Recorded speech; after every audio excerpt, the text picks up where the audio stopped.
amigos? Bienvenidos. En esta oportunidad nos encontramos con 3 magistrados supremos de nuestra hermana República de Venezuela. Les presento al doctor Antonio Marval, juez supremo en lo político administrativo, el doctor Gabriel Callejas, juez supremo en lo constitucional, y el doctor Ramsis Gazawi, juez supremo en lo político administrativo también. Bienvenidos a nuestro país. Sabemos que ustedes están ya varios días y teníamos interés en escucharlos, por eso es que vamos a hacerle una pequeña entrevista. Gracias por la oportunidad. Doctor Marval, en relación a la violación de los derechos humanos en Venezuela, ¿qué podría decirnos usted? ¿Es verdad que se están violando o es una situación aparente? Bueno, en Venezuela desde hace 18 años estamos viviendo un proceso de transformación. Nunca habíamos transitado por esta situación en materia jurídica. Si bien es cierto, a nivel internacional se conoce la situación económica, social que está atravesando nuestro pueblo, muchas veces el aspecto de la situación de la administración de justicia a veces se desconoce. En Venezuela no existe en los actuales momentos una independencia y autonomía del Poder Judicial, lo que se traduce que todo lo que el presidente en la actualidad da como orden al Poder Judicial, esta es cumplida cabalmente. Eso conlleva la violación, la ruptura del hilo constitucional, la violación más flagrante de derechos humanos, donde se detiene a la persona simplemente porque piense distinto al régimen. Vemos con preocupación tantos jóvenes. En Venezuela la mayoría de las personas detenidas, los presos de conciencia, son muchachos de 18, 20 años. Ellos son conducidos primero a un tribunal militar. Este tribunal militar, con órdenes presidenciales, son juzgados y les imponen medidas de privación de libertad, muchas medidas cautelares en algunos casos. Pero durante esa reclusión... Una pregunta, me sorprende eso. ¿A ellos no les correspondería en todo caso que se les procese la justicia en lo civil? Eso es lo que un Estado de Derecho debería haber ocurrido. En Venezuela no ocurre eso. Se le viola el principio del juez natural, el derecho de ser juzgado por sus pares, por supuesto, y que conlleva la violación al derecho al debido proceso. Son civiles que son juzgados por jueces militares cuando la justicia militar es única y exclusivamente para los militares. Sin embargo, se hace de esta manera por cuanto existe en Venezuela una justicia militarizada. Todos los organismos, incluso la mayoría de los organismos del Estado, están en manos del poder militar. En el caso nuestro fuimos objeto de órdenes de aprehensión por el delito de traición a la patria, un delito que está tipificado tanto en el Código Penal como en el Código Orgánico de Justicia Militar. Hay decisiones reiteradas de que cuando hay una tipificación doble, bien sea en el Código Penal y en el Código de Justicia Militar, le correspondería a la justicia, en este caso penal ordinaria, el juzgamiento de todas las personas. No obstante, en el caso nuestro, fuimos objeto de órdenes de aprehensión emanadas de tribunales, en este caso militares.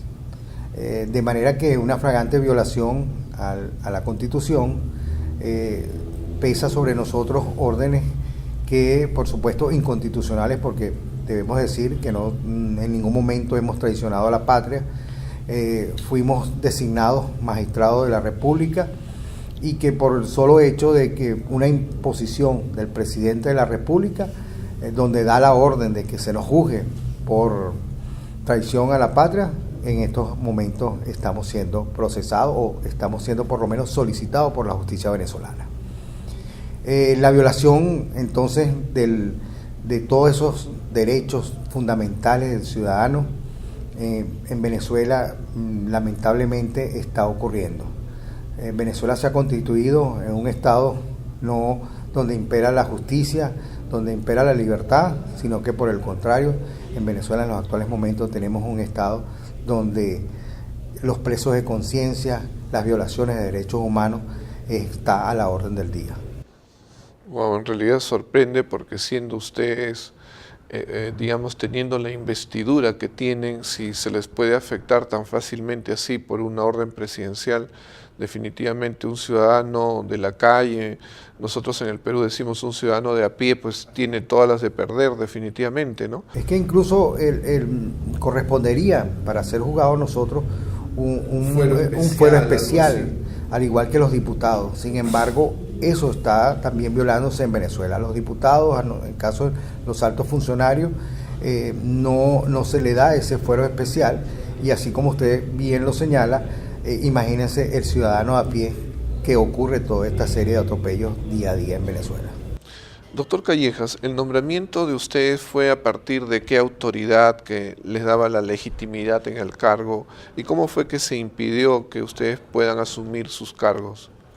Nosotros fuimos designados por la Asamblea Nacional, que es el Parlamento venezolano, lo que se conoce como el Congreso de la República. Esta Asamblea Nacional, en uso de las atribuciones y competencias previstas en la Constitución, abrió un proceso de postulación para los cargos de 13 magistrados principales y 20 magistrados suplentes.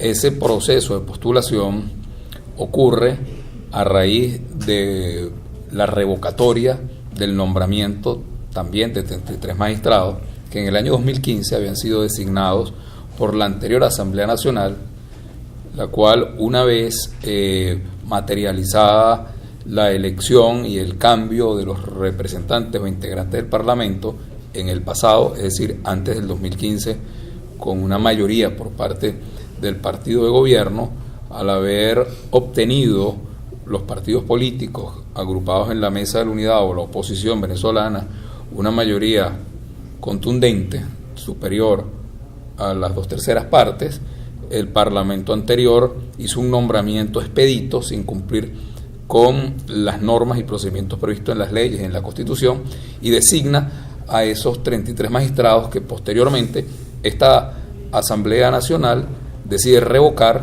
La fiscal general denuncia que no se cumplió con el procedimiento legalmente establecido, denuncia a su vez que el poder moral no suscribió el acta en el cual se nombró a aquellos magistrados, y a raíz de esa denuncia y de esa revocatoria se abre este proceso de postulación donde académicos, jueces de carrera, profesionales del derecho en ejercicio, en un número de 159 personas se postularon para estos cargos, y la comisión de postulaciones, integrada por académicos, integradas por sociedad civil, integrada por diputados, decide escogernos como magistrados, y fuimos electos estos 13 magistrados principales y 20 magistrados suplentes, siguiendo con el procedimiento legalmente establecido. Fuimos juramentados, fuimos además seleccionados y elegidos, y posteriormente nos correspondía tomar posesión, y esa oportunidad no la tuvimos porque el Poder Ejecutivo, a través del Presidente de la República, ordenó nuestra aprehensión a los tribunales militares y se nos impidió tomar posesión de nuestros cargos, y es la razón por la que hoy día estamos en todos estos espacios internacionales alzando nuestra voz para hacer valer nuestro reconocimiento y además transmitirle a Venezuela y al mundo que estamos trabajando y que estamos luchando en pro de ese sistema de justicia independiente e imparcial. Muy bien. Vamos a hacer una pausa, amigos, ya regresamos.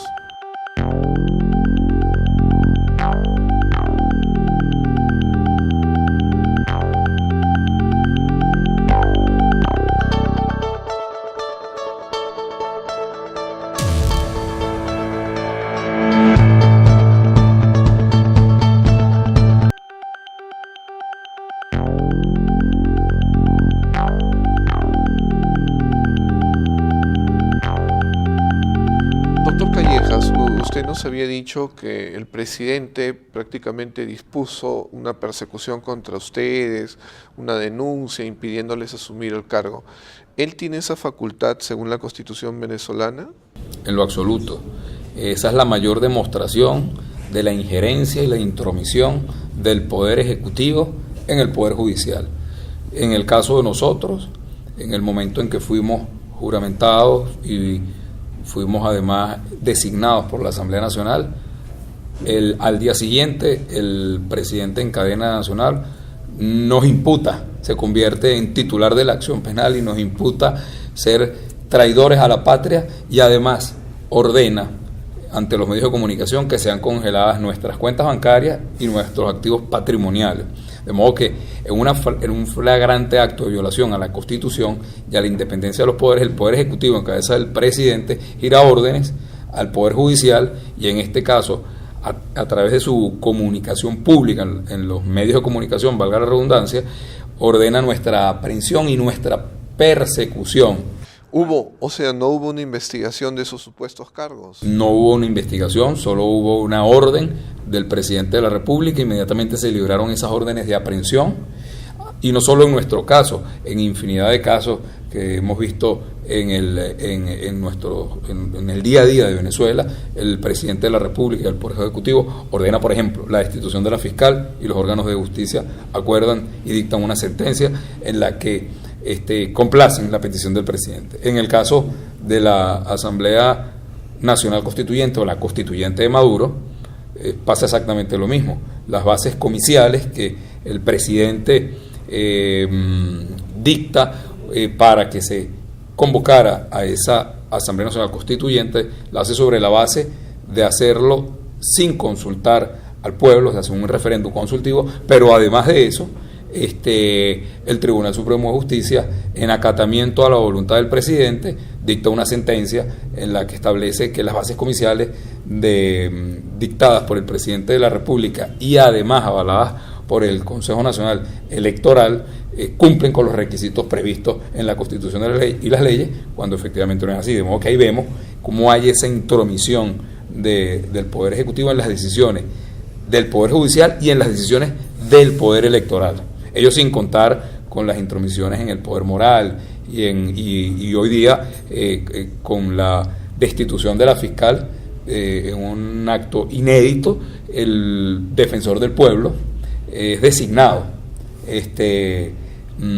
fiscal general de la República en sustitución de esa fiscal, en una clara intromisión de las decisiones, en este caso del Poder Ejecutivo, sobre el Poder Judicial y sobre el poder moral. Doctor Gazawi, ¿usted qué nos podría decir acerca de la Asamblea Nacional Constituyente? Bueno, gracias por la oportunidad, señor decano, por estar acá. Bueno, la Asamblea Nacional Constituyente venezolana la actual que se está materializando en estos instantes, es total y absolutamente inconstitucional, espuria totalmente. ¿Por qué? El primer gran error o el primer gran vicio que tiene la Asamblea Nacional Constituyente es no haber convocado al pueblo a un referéndum consultivo sobre la necesidad o no, si el pueblo quiere o no Asamblea Nacional Constituyente. El objetivo de una Asamblea Nacional Constituyente es reformar, así lo establece nuestra Constitución, es reformar el Estado y hacer una nueva Constitución. Esto, que es de una enorme importancia, esto no fue consultado.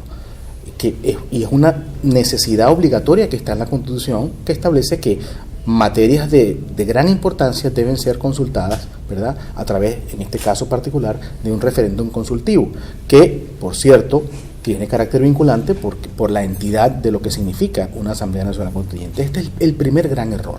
El segundo error es que el presidente Maduro no es quien para poder impulsar el proceso constituyente. Él simplemente tiene la iniciativa. La iniciativa significa que es el que es uno de los órganos, en este caso una persona que tiene la posibilidad de abrir el proceso constituyente. Este proceso constituyente puede ser el presidente de la República, puede ser el 15% de la población, puede ser los consejos municipales, así lo establece la Constitución, o puede ser las 2/3 partes de la Asamblea Nacional. En este caso, Maduro lo que tiene es una mera iniciativa para aperturar el proceso constituyente. La Sala Constitucional del Tribunal Supremo de Justicia, por cierto, genuflexa al Poder Ejecutivo, lo que ha hecho es decir, bueno, no, el presidente Maduro tiene la posibilidad de convocarla, y no, quien la convoca es el pueblo venezolano. a través del sufragio. Entonces, ¿qué se está violando? Se está violando justamente la participación política del pueblo venezolano a través de un referéndum para querer decir quiero o no quiero una Asamblea Nacional Constituyente. Claro, lógicamente, lo que está pasando en la Constituyente, es decir, las decisiones de esta Asamblea Nacional Constituyente espuria, como lo dijo el magistrado Calleja, la revocatoria del cargo de la fiscal general. Hoy mismo nos hemos enterado hace horas que ha sido disuelta la Asamblea Nacional, el Parlamento venezolano por la Asamblea Nacional Constituyente. Le han sido quitadas a la Asamblea Nacional Constituyente las potestades y las competencias que tiene desde el punto de vista constitucional. Estas decisiones son total y absolutamente espurias. Por esta misma razón, se está violando el derecho al sufragio, se está violando la soberanía venezolana desde el punto de vista de lo que es la participación política. Realmente es una pena porque nosotros, claro, en Latinoamérica siempre hemos estado con estados de derecho poco consolidados, pero Venezuela era una luz, ¿no? Era un ejemplo. Y lamentablemente ahora en los últimos tiempos estamos así. Pero cuentan ustedes con nuestra solidaridad. Nosotros tenemos amistad con el doctor Rafael Veloz, que es congresista, ¿no? Sí, parlamentario, es diputado y amigo. Es diputado a la Asamblea Nacional y gremialista. Bueno, ustedes van a poder contar siempre con nosotros. Vamos a, en la próxima Junta Directiva, emitir un pronunciamiento para hacerlo público en relación a Venezuela y los acompañamos en esta lucha por la democracia y el Estado de Derecho en vuestro país. Muchas gracias por haber estado con nosotros. Gracias a usted, decano, por su invitación y al pueblo de Perú, inmensas gracias. Amigos, hasta cualquier momento, nos despedimos.